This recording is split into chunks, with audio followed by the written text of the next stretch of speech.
नमस्कार। आप सभी लोगों का सेशन में स्वागत है। आज एक बहुत ही महत्वपूर्ण टॉपिक पर हम लोग बात करने वाले हैं। टॉपिक का नाम है आर्टिफिशियल वूम टेक्नोलॉजी, कृत्रिम गर्भाशय तकनीकी। आजकल काफ़ी चर्चा में है। हम सभी जानते हैं कि कंगारू अपना जो बच्चा पैदा करता है वो इमेच्योर यानी कि अपरिपक्व बच्चा पैदा करता है। उसके बाद नेचर ने उसको एक थैली दी हुई है जिसका नाम होता है मार्सुपियल थैली। उसी में उसका जीवन जो है आगे बढ़ता है और उसी में वो मेच्योर होता है। हम लोगों में यानी कि मनुष्य में या जितने भी आपके मैमल्स होते हैं, जो आपके यूथेरिया होते हैं, इनमें संपूर्ण विकास जो होता है वो माता के गर्भाशय में होता है। लेकिन ये देखा गया है कि हर साल मनुष्य में लाखों बच्चे ऐसे पैदा होते हैं जो अपरिपक्व रूप से पैदा होते हैं, यानी कि समय से पहले ही वो जन्म ले लेते हैं। और जब कोई बच्चा समय से पहले जन्म ले लेता है तो उसमें कई प्रकार के विकार उत्पन्न हो जाते हैं। तो वैज्ञानिकों का जो एक दृष्टिकोण था शुरू से ही ये था कि किस प्रकार से इस समस्या का समाधान किया जाए, कैसे इस समस्या से निकला जाए। तो इसीलिए एक टेक्नोलॉजी निकल के आई है जिसका नाम है आपका आर्टिफिशियल वूम टेक्नोलॉजी। वूम हम उसे कहते हैं जब गर्भाशय के अंदर बच्चा डेवलप होने लगता है, परिपक्व होने लगता है, तो गर्भाशय को हम लोग कोख यानी कि वूम कह देते हैं। हम सभी लोग जानते हैं कि कृत्रिम गर्भाशय तकनीक भविष्य की एक चिकित्सा क्रांति हो रही है। ये एक उभरती हुई तकनीक है जिसमें जो महिला के गर्भाशय के अंदर जो बच्चे का विकास हो रहा होता है, उस बच्चे का विकास गर्भाशय में न होकर के बल्कि एक कृत्रिम बायोबैग के अंदर उसका विकास किया जाता है, या उसके लिए हम उसको डेवलप कर रहे हैं। ये तकनीक न केवल जटिल गर्भाशय स्थितियों को हल करने में मदद कर सकती है, बल्कि जो प्रीमेच्योर समय से पहले जो शिशु पैदा हो जाते हैं उनको जीवित रखने की संभावनाओं को और बढ़ा देती है। ये विज्ञान और चिकित्सा के क्षेत्र में एक क्रांतिकारी तकनीक के रूप में साबित होने का कार्य कर रही है। हम सभी लोग जानते हैं कि इस कृत्रिम गर्भाशय का उद्देश्य क्या है। तो कृत्रिम गर्भाशय का मुख्य उद्देश्य ये है कि हम यहाँ पर देख पा रहे हैं कि उन महिलाओं के लिए समाधान प्रदान करता है जो किसी कारणवश गर्भधारण करने में असमर्थ होती हैं या जिनकी गर्भावस्था में जटिलताएं होती हैं। जो महिलाएं गर्भधारण नहीं कर सकती हैं या उनकी गर्भधारण में जटिलताएं होती हैं, तो हम कृत्रिम गर्भाशय के द्वारा उनके बच्चे को जन्म देने का काम इस तकनीक से किया जा सकता है। साथ ही साथ अगर ये तकनीकी जो होती है वो प्रीमेच्योर जो शिशु होते हैं उनके देखभाल के लिए भी उपयोगी हो रहा है।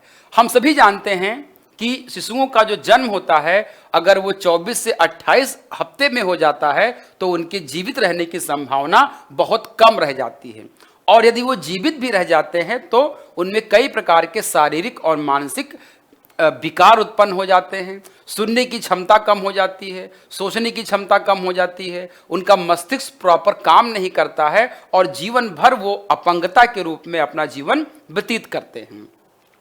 कृत्रिम गर्भाशय ऐसी परिस्थितियों में भ्रूण को सुरक्षित वातावरण प्रदान करने के रूप में क्या कर रहा है, एक इन्वायरमेंट डेवलप करेगा और उसके अंदर जो है वो परिपक्व जो बच्चा इमेच्योर बर्थ जिसका हो गया है उसको उस थैली में या उस बैग में रह करके उसके संपूर्ण विकास को आगे बढ़ाया जाएगा। इस तरह से हम इस तकनीक पर काम करने वाले हैं।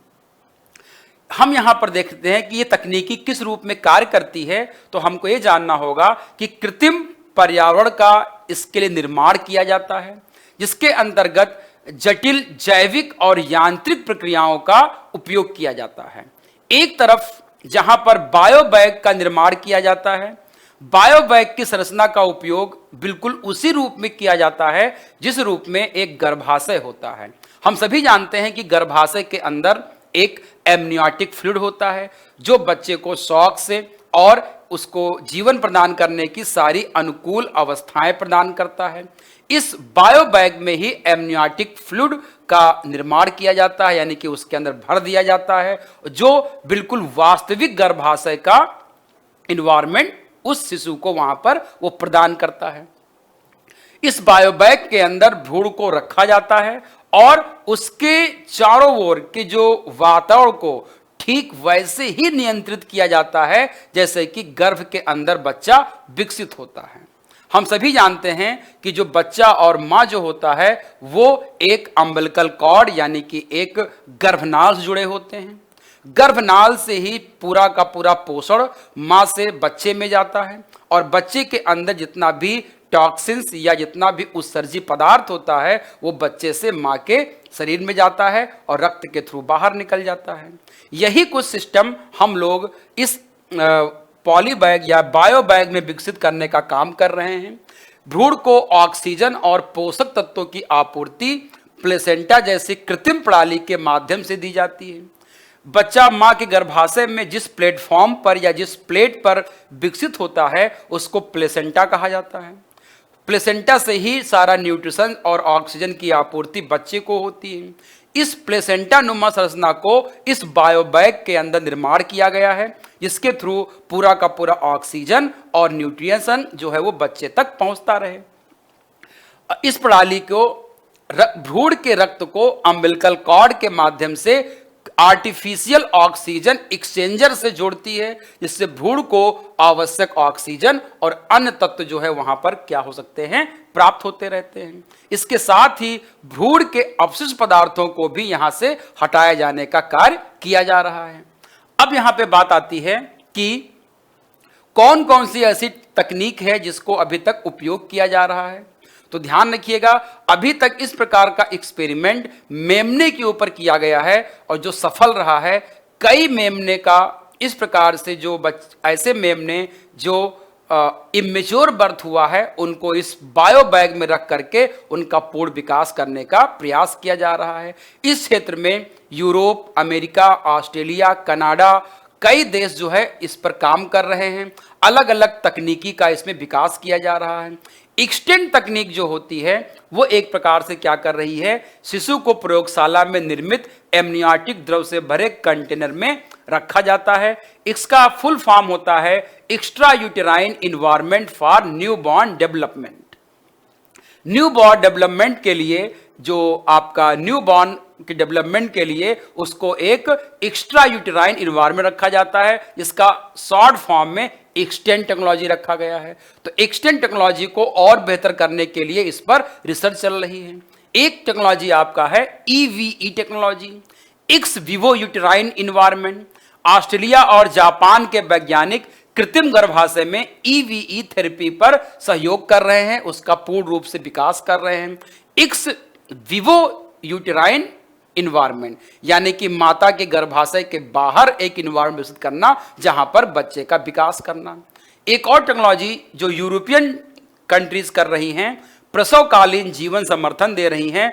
पेरेंटल लाइफ सपोर्ट परियोजना के माध्यम से एक उपकरण विकसित किया जा रहा है और कनाडाई शोधकर्ता ने भी एक कृत्रिम गर्भाशय पर काम कर रहे हैं जिनमें मेमने के बजाय सुअर के बच्चे पर ध्यान केंद्रित किया जा रहा है। क्योंकि हम जानते हैं कि सुअर की जो मेटाबॉलिज्म होती है, सुअर के जो हार्ट होता है वो बिल्कुल ह्यूमन जैसा होता है। अधिकांश जो ऑर्गन सुअर के होते हैं वो ह्यूमन जैसे ही कार्य करते हैं। तो मेमने पर अभी तक पूरा का पूरा 100% नहीं, लेकिन मैक्सिमम जो है इस पर एक्सपेरिमेंट हुआ है और मेमने को इस तकनीक के द्वारा विकसित किया जाने का सफल प्रयास भी किया जा रहा है। अब यहां पर यूरोपियन कंट्रीज जो हैं यही एक्सपेरिमेंट अब पिग्स के ऊपर यानी कि सुअर के ऊपर करने जा रही हैं। तो एक बहुत सही तकनीकी है जिसका उपयोग ऐसे बच्चों के विकास में या ऐसे बच्चों के इलाज में किया सकता है जो इमेच्योर यानी कि प्री मेच्योर जिनका जन्म हो जाता है। लेकिन साथ में हमको ये भी ध्यान रखना है कि इसके पीछे कुछ नैतिक और सामाजिक चिंताएं भी जुड़ी हुई हैं। एक वैज्ञानिक पक्ष कहता है कि इससे जो प्रीमेच्योर जो बच्चे पैदा हो रहे हैं उनकी वृद्धि संभव हो पाएगी, उनका विकास संभव हो पाएगा, उनके अंदर जो उनको जीवन दान दिया सकता है, उनको जीवन दिया जा सकता है। एक बहुत ही सराहनीय पहल है, एक अच्छा कदम है, मानवता के लिए एक अच्छा कदम है। वहीं पर दूसरी तरफ इसके नैतिक और सामाजिक चिंताएं भी बढ़ जाती हैं इस तकनीक को देखते हुए। सबसे बड़ी चिंता जो बनती है वो ये बनती है कि इसमें तकनीक का इसका दुरुपयोग हो सकता है। जैसे इस तकनीक का उपयोग हो सकता है, जैसे इस तकनीक के द्वारा डिजाइनर बेबी की डिमांड बढ़ जाएगी, क्योंकि हर कोई चाहेगा कि अपने माता पिता चाहेंगे कि उनके शिशु के गुण जो है वो चुनने का प्रयास करेंगे। वो लिंग का, रंग का, यहाँ तक कि उसकी बौद्धिक क्षमताओं को चुनने की उनको शक्ति पैदा हो जाएगी। वे उसी प्रकार के बच्चे को वृद्धि करेंगे जिस प्रकार से एक डिजाइनर बेबी की निर्माण की संभावनाएं होती हैं।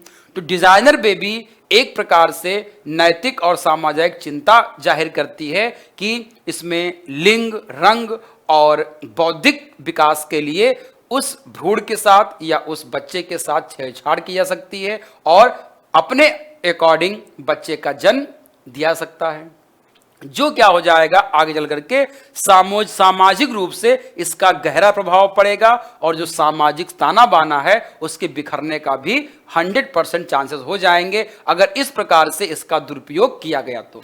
वहीं दूसरी ओर कुछ वैज्ञानिक ये भी कह रहे हैं कि यहाँ पर महिलाएं जो हैं बिना गर्भधारण के शिशुओं को जन्म देने लगती हैं, तो उससे क्या हो जाएगा कि पारंपरिक जो पारिवारिक संरचना होगी, जो मातृत्व की परिभाषा होगी, उसकी परिभाषा बदल जाएगी। अभी तक माँ बच्चे को जन्म देती है, परिवार में एक माहौल रहता है, एक हर परिवार की एक पहल रहती है या हर परिवार एक माँ बनने के लिए अपने जो पत्नी को या अपनी जो परिवार की जो महिलाएं होती हैं उनको एक पारिवारिक संरचना के रूप में देखा जाता है। अगर यही काम मशीन के द्वारा बायो बैग में या आर्टिफिशियल वुम में होने लगेगा तो इस प्रकार की जो पारंपरिक पारिवारिक जो संरचना है उसके टूटने का खतरा है। उसकी एक नई मातृत्व का जो एक वर्षों से जो मातृत्व का एक कॉन्सेप्ट चला रहा है उसका क्या होगा, इस पर भी नैतिकता की तरफ इस पर विचार किया जाना जरूरी है। इसके अलावा महिलाओं के शरीर से बच्चे को पूरी तरह बाहर रखने की प्रक्रिया का उनके भावनात्मक जुड़ाव का क्या होगा, भावनात्मक जो जुड़ाव होगा वो प्रभावित होगा, इस पर भी सवाल खड़े होते हैं। इसका मतलब ये हो गया कि ऐसा माना जा रहा है कि जब बच्चा माँ के गर्भ में विकसित नहीं होगा, वो बायो बैग में या आर्टिफिशियल वुम में विकसित होगा, तो उसकी जो मातृत्व की जो भावनात्मक जुड़ाव होता है वो कम हो जाएगा। अगर कोई बच्चे में कोई बीमारी हो जाती है या कोई उसका बच्चे की डेथ हो जाती है तो उसका जिम्मेदार कौन होगा, उस बच्चे का अगर माता पिता के रूप में कौन उसको दायित्व संभालेगा। तो इस कई प्रकार की समस्याएं या कई प्रकार की चुनौतियां जो नैतिक और सामाजिक मुद्दे के रूप में सामने उभर के आती हैं, इस पर भी एक बहस छिड़ी हुई है। हालांकि अगर देखा जाए, कुल मिलाकर देखा जाए, निष्कर्ष इसका निकाला जाए तो यह निकलता है कि कृत्रिम गर्भाशय तकनीकी विज्ञान और चिकित्सा के क्षेत्र में एक क्रांतिकारी बदलाव ला सकती है। अगर हम सकारात्मक उपयोग देखें इसका तो ये प्रीमेच्योर शिशुओं को और जीवनदान देने के लिए क्या है, जटिल गर्भधारण स्थितियों में महिलाओं को समाधान प्रदान करने में महत्वपूर्ण भूमिका निभाता है। यानी कि दो रूप में कार्य कर सकता है। ऐसी महिलाएं जिनमें जटिल गर्भधारण स्थितियां हैं, जो मां नहीं बन सकती हैं, गर्भधारण नहीं कर सकती हैं, या जो प्रीमेच्योर बच्चे पैदा हो जाते हैं, उनको जीवनदान देने के लिए एक बहुत सराहनीय कदम है। लेकिन इसके नैतिक और सामाजिक प्रभावों को भी हमको क्या करना होगा, गहन विचार करने की जरूरत है। भविष्य में तकनीकी और अधिक विकसित होकर समाज और चिकित्सा में व्यापक रूप से स्वीकार हो सकती है, लेकिन इसके साथ साथ इसके उपयोग को नैतिक रूप से हमको क्या करना है, सही दिशा में निर्देशित करना है और एक इस रूप में इसको हमको आगे बढ़ाना है कि इसके जो नैतिक मूल्य हैं, हमारे जो सामाजिक नैतिक मूल्य हैं, जो मातृत्व है, जो सामाजिक ताना बाना है, वो इस टेक्नोलॉजी से बाधित न हो। इसका उपयोग केवल उपचार के रूप में, या तो जटिल गर्भधारण की समस्या हो या प्रीमेच्योर बच्चे का जन्म हो, उसके पूर्ण विकास में ही इसका उपयोग हम लोग करें। तो इस प्रकार से भविष्य में इसका काफ़ी अच्छा योगदान हो सकता है और ये भविष्य की एक चिकित्सीय क्रांति के रूप में उभर सकता है। आज के लिए इतना ही। हम लोग फिर मिलेंगे एक नए टॉपिक के साथ। तब तक के लिए thanks to all of you. Good day.